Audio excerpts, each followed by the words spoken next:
ใส่น้ำมันนิดหน่อยกระเทียมหน่อยนึงกุนเชียง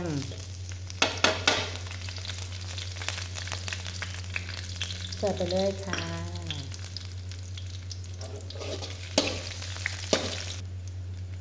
ไข่หน่อยนึง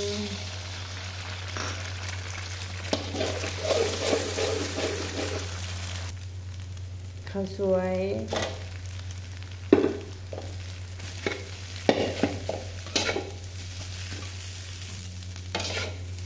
พัดไปเรื่อยๆค่ะ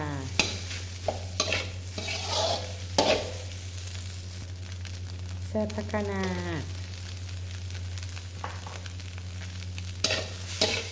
ไปเรื่อยๆใส่ชูรสหน่อยนึงผงปรุงรสหน่อยนึงซีอิ๊วขาวหน่อยนึงน้ำตาลหน่อยนึงคนให้เข้ากัน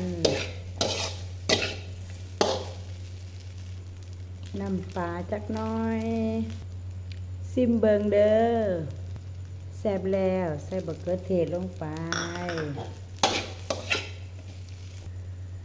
ใส่โรยจ้าไปตะกินบ่คะพอกันใหม่เกียมหน้าเด้อ